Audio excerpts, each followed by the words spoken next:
I'm a freak, I'm an outcast, I'm a shadow. I stand with a lost soul. When the monster crawls out of the sea, you're gonna need somebody like me. When your brother's got blood in the streets, you better call somebody like me. Better call somebody like me, 'cause you want somebody like me. When the lines get a little blurry, we're gonna need somebody like me. All right, welcome to this week's edition of All Outdoors with Outdoors Dan and Larry Mack. Hope everyone's having a great day all across the good old USA. This is going to actually be our first show that we're rolling out on this new podcast, and I don't know about you, Larry Mack, but I'm excited. I couldn't be more excited. The person we're having on today, I've had to run down, lasso up. He's been out in the woods chasing through this pandemic. He's been out hunting, recording, in the studio, writing. He's a jack of all trades. Yeah, that's right. And who are we talking about, Larry? Mr. the one and only Brian Callihan. Good friend of mine. We met at the NWTF show. How long ago was that, Brian? A couple years ago. Yeah, about 3 years ago. Yeah. And Brian is a recording artist in Nashville, and he's got some new music hitting the waves. And if any of our listeners out there, go to iTunes, Spotify, download some of Brian's music, because you will thoroughly enjoy it, just like I do. Yeah, so same thing as she told me. Broke it down. Yeah, same thing she told me. Yeah, yep. Broke it down. Fallen for her angels. I really like that one, Brian. Appreciate it. You're welcome. Larry's favorite, Still Got Beer. Let's see. And Hometown Boys, just to name a few of your songs right there. Mm-hmm. Yeah, probably my favorite on the whole album is probably Proud. Yeah, Proud? That's a good one. Yeah, I wrote that with two good buddies of mine, Cole Swindle and Josh Martin. And that one, you always kind of put those songs kind of back. You kind of not necessarily want to say for yourself, but the ones you kind of lean towards, you like the most, and that was definitely one of them. So, well, there you go. But yeah. Hey, before we go too much farther in this, I need to say the podcast is brought to you by the fine folks at Sportsman's Warehouse. Always a click away at sportsmans.com, and Arctic Ice, and of course, Respect the Game TV. So there you go. So, hey, Brian, now this is the first time I've ever had a chance to meet you, and I'll apologize ahead of time. But it's all right. I'm hard to get hold of. No, you're okay. I just know how Larry is. Larry will fill you in later. So, but it's just one of the things that you guys have such a demanding schedule on your career choice, and I just can't even imagine how it is to be out there just writing songs and then relating that to your audience and stuff. That's got to be amazing. Well, yeah, it's you can. I guess you can take lessons to learn how to sing, but it's hard to take lessons to learn how to write a song. So It's one of those things, either you got it or you don't, and I started writing at a young age, like 11 or 12. So just kind of carried it on, My voice got a whole lot better though. I go back and listen to some of the things I recorded back then, man. I was like, man, I was terrible. Well, it was funny, since we started, Brian and I met, we kind of kicked it off. Brian's he loves the outdoors and loves to hunt and fish and do everything we love to do as well. And through some of my production days, filming some of the guys in Nashville and so on, it was funny. We were talking one day, and I brought up a guy that I was a camp of, Phil Billy, and he's like, "Oh, Phil Billy," and everybody knows Phil Billy. Yeah. And and good songwriter as well. But so Brian and I, we just hit it off, and next thing you know, we're talking about hunting and fishing, and then he's asking me about bows and sending me pictures of deer and turkey, and so I imagine you're getting pretty pumped up for turkey season, huh, Brian? I am. I went down to Mississippi this past week and catch the end of the rut there, and I was sitting there. I was coming back out of the woods to my truck, and I saw something through the glass of my truck, and I'm like, something's behind my truck. So I just kind of peeked around it, and there was 7 longbeards standing right there in the logging road, and I was like, Coming soon. Coming soon. They all had ropes on them too, so I was like, man, oh man. That's absolutely one of my favorite things to bow hunt is turkeys. I was blessed to get an elk this last year, and I've been elk hunting several times, and I've gotten 2 and I think 9 or 10 trips, so it's not really productive for me usually. But Larry's really good at elk calling. I'm not, but that turkey calling. You know what I love about it the best, Larry, Mack, and Brian? You can be just an average caller and be successful. That's right. That's what I love about turkey hunting, I think, the most, because anybody can do it. I tell you, man, I've called more turkeys in scratching leaves than anything. Yeah. So, because Brian, you like to bow hunt them as well, don't you? Yeah, I bow hunt them off the ground, in the wide open, and behind some brush, of course, kind of get hidden in there. And just it's just a challenge, I think I have to look back at I write down how many I've killed over the years, and I think I'm up to like 24, 25 with a bow off the ground. That's awesome. And that's awesome. So I really like to bow hunting off the ground a lot. And it's get them real close and personal, and I like shooting them with a gun too. Don't get me wrong. Yeah, so, there ain't nothing wrong with that either.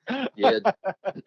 Back home in Georgia, sometimes, man, it's tough. So you just kind of have to play it by ear. What you take to the woods down there. Yeah. So that's. Go ahead, Larry.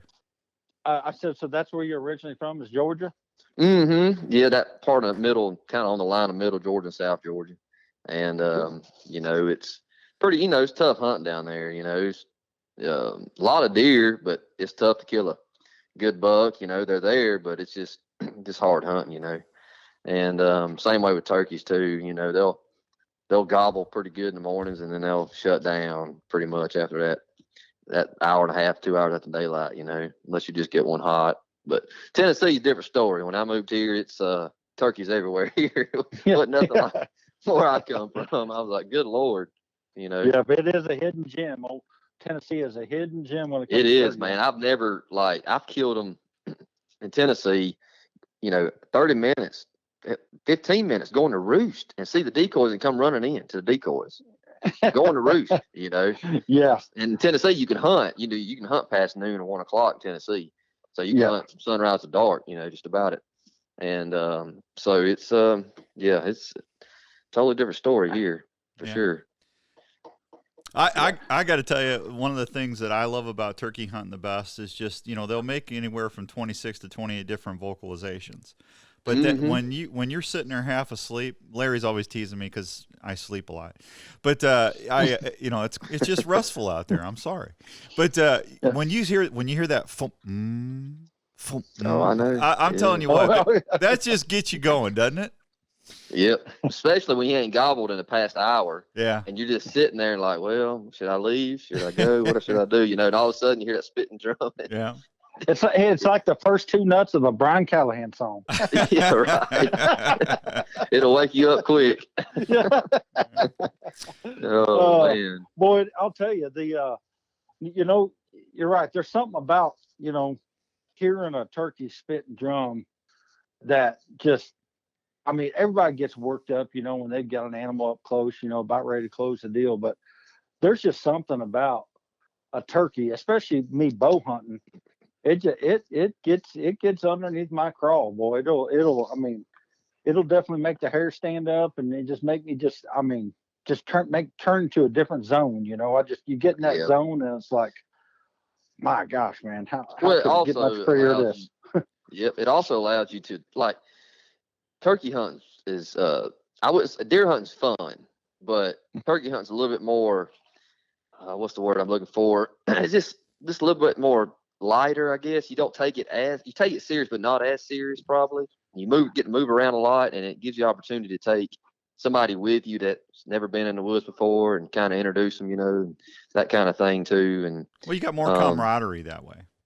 That way, and my wife never hunted before, and she loves turkey hunting. That's her favorite thing to do. And bless her heart, she can't shoot straight, but she likes to go. But her and Dan will get along just fine, man. Yeah. Yeah. And I hate to disagree with you, Brian, but I take turkey hunting pretty serious because there's just something about that animal with the brain the size of a pea that outsmarts me all the time. I got to take that personal. I'm sorry. Mm-hmm. But hey, Brian, the only reason why is because turkeys can't smell. If they could smell, Dan would never kill any. That's right. Well, I take everything serious, but I was just kind of saying, like, it's more, you kind of move around. You ain't got to sit there in one spot forever, that kind of thing. So it's good after deer season, but I love it just as much as anybody, really. Turkey hunting is something special for sure. Who got you started in hunting, Brian?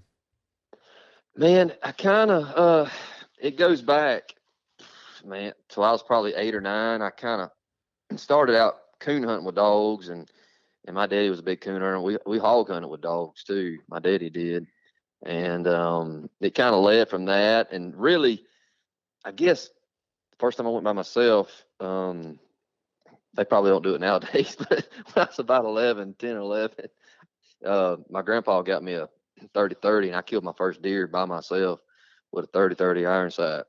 And that kind of just, I don't know, lit a fire in me. And I wanted to be in the woods like every single day, no matter what I was doing, But I had to say my pawpaw, my daddy, and they kind of, my pawpaw loves to deer hunt and turkey hunt as well.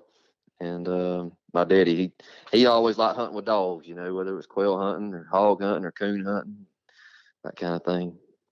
Well, that's awesome. Yeah, that's actually how pretty much same story for me. My dad raised blue tip coon hounds and still does his, and I raises beagles. And so, but he's a houndsman and always, tried and true, he'd raise them cold nosed blue ticks and and go out, and it may take him forever to go tree a coat, strike a track, and it may be an hour and a half where they put him in a tree because that deer was moving at 4 o'clock in the afternoon, and he's running at 9 o'clock. But boy, it is something to hear them dogs run, and actually watch a good dog work, Yep. I enjoy it too. I've got a English Springer Spaniel that I trained to blood trail deer, just for me, and I like to see them work. Even if I know where the deer's at, I let them track it, I just like watching them work, and I use them for duck hunting too. So yeah. So you got the waterfowl sickness too, huh? I do. Not as bad as I used to, because I love to bow hunt whitetails. But I do like the duck hunt. I used to do it religiously, but yeah, it depends on where the ducks are. Tennessee's not been so good the last couple of years. We shot some mallards and some wood ducks back home in Georgia this year, and but I don't think I killed a duck in Tennessee this year. Yeah, see, I've never waterfowl hunted, but Larry, you've done that quite a bit.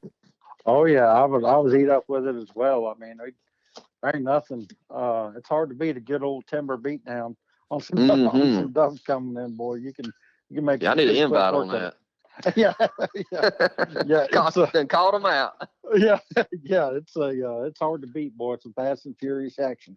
But no, that's pretty awesome. It's awesome to have people in, your stature writing music out there, sharing it with folks that have a lot of the same interests as a lot of the fine folks out there that like to hunt and fish and share the outdoors. So that kind of goes hand in hand. Yeah, exactly. Doesn't it? Yeah. Brian, do you take a recorder with you when you're out and about, or do you have like a notebook? I mean, I'm sure you get ideas for songs all the time, right? Probably 99% of my song ideas come from when I'm in the woods. Yeah. Yep. I keep, I got my notepad on my, my phone, and I'll get it out and type something in and maybe write a verse or two or just an idea, or have a melody, in my head that I'll kind of whisper into the phone, so yeah, I get a lot of ideas out there. Yeah. Yeah. And driving down the road, right? You probably be sitting there and I remember riding in the truck with Craig Morgan and he'd be over there just kind of humming and or something. The next thing you know, he'd be in the studio, and I'd be like, I see what he was doing. I was like, I see. Yeah, it's pretty.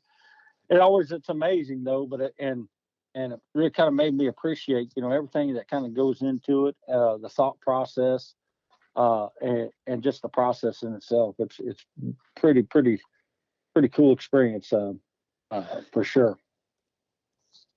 Yeah, it's with me, normally I'll get an idea. I'm a big melody guy, so I have to have that. I wouldn't say I have to have it, but I like to have the melody done, and just so I can get into it and kind of feel it. That's kind of how I kind of start the process of starting a song and writing a song. Is the melody, and sometimes I don't even have the idea. I just have a melody I really like, and I'll try to think of an idea that kind of fits with that, what I'm feeling, Mm-hmm. I got a suggestion for a song. I don't want anything out of this, Brian. Okay. Uh-oh. But you should. He comes to number one a year later. Hear from. No. When you come up to Des Moines or whatever, just give me some tickets or whatever. But here's the thing: the Deer Watcher. The Deer Watcher. The Deer Watcher. Yeah. That's Dan. He can star in your video because he's very good at watching them. Not very good at shooting them. Well, I'm not saying that, but it's just like, I sit there and I had to sell film a lot this year for the TV show, and it's like, I didn't have the right angle, and I was showing Larry and Ryan and everybody the footage, and Larry's going, "What are you talking about? You should have shot him there. What about there?" He goes, "You just like watching them." So, That's what I say. That's what I say about my wife sometimes, turkey hunting. I'm like, shoot him. I don't got a shot. I'm like, he's 15 yards. Just pull the trigger. I'm sure one of them BBs will hit him. Just pull. Yeah, that's right. How hungry are you? That's right. Yeah. Oh man. So what elite are you shooting now? I am shooting the Cure. Oh, that's a good bow. That's what I got my elk with. Isn't that sweet? Yeah, I love it, man. It's real quiet too. It's fast and quiet, and just feels good in your hand, Yeah, so, and did you get it tagged? Did you tag anything with it this year? Oh yeah, I killed a pretty good 8-point in Georgia.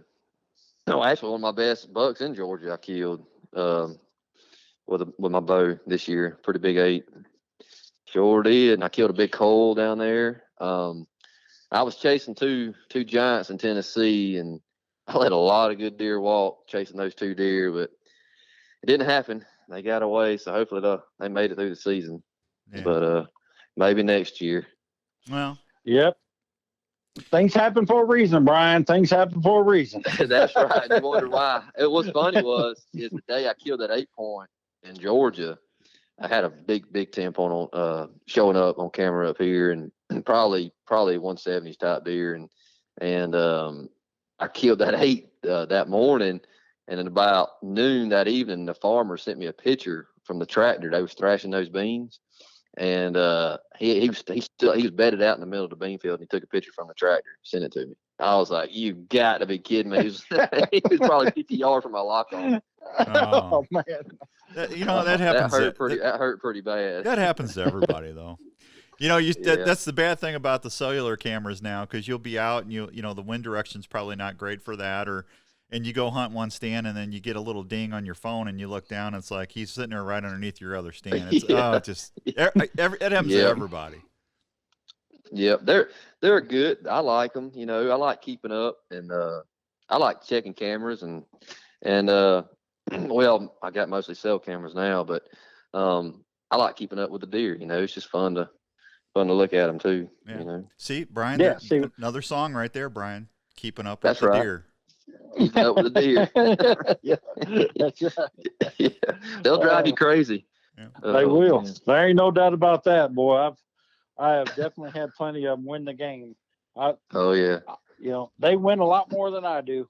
But oh yeah. Yeah, That's what keeps you going. Yeah, Larry had right. one of the best seasons I've ever seen anybody in my life have last year. This is coming. Oh, I know. He was tearing it up. I seen Uh, picture after picture. I was like, daggum. I yeah. think he just taking a picture of the same buck, just different areas. No, you know, Brian, you know what it is? I just never seen anybody. Larry's a good hunter. I would never say Larry's not a good hunter. He is. He really is. But I just never seen anything like this phenomenon where he gets in the stand and the deer just come up and lift their shoulder and say, "Shoot me, Larry, you're awesome." I just don't understand how that happens.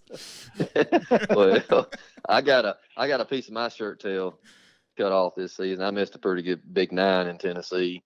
They kind of I just walked through there and got up in the tree, and I just was pulling my bow up and turned around. He's standing 30 yards where I just walked through. I'm like, where did he come from? So I'm rushing, and it's one of those things. I rushed a shot. So Yeah. Well, that happens. Yeah. That happens to all of us too, though.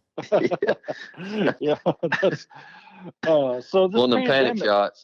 Yeah, exactly. So this pandemic, with everything going on, obviously, you've kind of been grounded with playing shows and everything. Obviously, it's affected. I mean, is there any light at the end of the tunnel as far as the road? And Yeah, I believe so. We're starting to get some shows trickle in now, and around the end of March and April, and I think we got some stuff out there in Kansas and Wichita, and then South Dakota, and then I'm playing in Mexico on some cruise thing or something. But yeah, it's starting to. It just depends on what area you're in. They still don't know about, like, on the bigger tours, when the stadium tours and stuff like that, for like the major artists, and but like the festivals and the smaller venues are starting to get booked. Yeah, I'm But, I'm starting to see fairs that are starting to book now. Like Mhm. last year, the Iowa State Fair canceled, and that was the first time, I think, Larry. I think that's the first time it's canceled since World War II. really, Yeah, I think so. And the Missouri State Fair is huge. I mean, so those fair venues, those state fairs are big. Right. Yep. Yeah. Yep.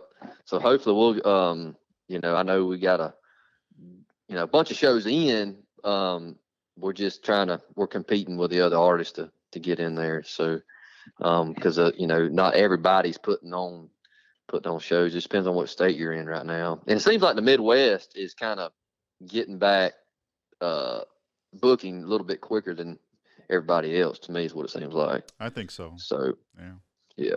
yeah, I saw an advertisement come on TV about that country stampede that's big out in Manhattan, Kansas there, and they so they're starting to advertise. They got some big artists and stuff coming out there. So, and Right. last year that event was canceled, and so that's definitely a good sign. I imagine you all about ready to go stir crazy, huh? There's only so much you can do with I know, Facebook man. Live.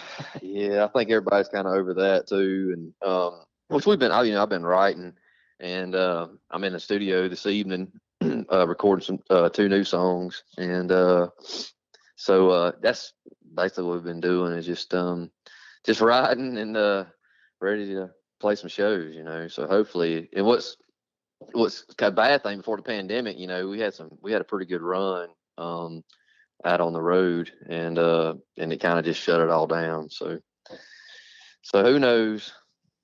Yeah, that's I can only imagine. I mean, I know the whole world's been affected by it, but with your career, moving, wanting to go play shows, and I'm sure Mhm. there's a lot of thrill, playing in front of a big crowd and really wanting to share your music with the world. And then, Well, there's nothing better than live music. yes, exactly. That's exactly my point. And then that kind of gets taken. I think that's why, the social media platforms, whenever people were doing it live, it was a big hit there at first, and now it's like, okay, I need a little more, Yeah, right. I need a little more. Yeah, it's hard to entertain in your living room and really get into it. Yeah, You're looking at a computer or your iPhone. So yeah, exactly. Hey, you Brian, got dogs running around and everything else. who was one of your inspirations when you first got in there? I mean, some of the older country music stars. Man, I'm a big Keith Whitley fan. Oh, I like Keith Whitley. He was some of the first I learned to play, and I still have the I think 3, it might be 4 CDs that I got one Christmas when I was probably 7 or 8 years old. And I still have those CDs. And he's always been one of my favorites, Keith Whitley and I like some of the older artists too, like Merle Haggard and George Jones and a lot of 90s artists too. Sure. Travis Tritt and Randy Travis and all those guys, Tracy Lawrence. Mm-hmm. So yeah, I like all types of music, man. I listen to old country, and I like some new country, and even like some the old blues stuff, old Southern rock and stuff like that. It's kind of what I grew up on. Yeah, can't beat 38 Special, right? Yeah. 38 Special. I was Allman Brothers and Mosh Tucker Band fan. Yeah. I just got one more question, then Larry, you can. Why is everything a Coke in the South? I don't understand that. Well, y'all call it pop? Yeah. Well, no. You go down there and ask for a Pepsi or a Diet Mountain Dew. We got Coke. It's like, yeah, I didn't ask for a Coke. That's right. Yeah. Yeah. I don't know why. I never thought about it. Yeah, that's all right. I guess that was like the big thing back then, Coke was, I guess. And everybody just kind of relates to a soft drink as a Coke, I guess. It drives me crazy. You're speaking my language. You said pop. I was like, yeah, that's what I say too. My kids growing up say, none of my kids still say, hey, get me a pop. You go to the fridge. Hey, can you bring back a pop? Yeah, right. I know exactly what they're talking about. Yep. Yeah. I'm a big sweet tea fan, so. Oh yeah. Yeah. Yeah. It's hard to beat a glass of sweet tea. Yeah. Yeah, I know it. It's better for you anyway. Yeah, that's right. Yeah. Hey, if you're listening to this, how far south you are, it gets a little sweet. Yeah, I like it sweet now. I like it. Yeah. I like it sweet. I like it about 5 things of sugar. Yeah.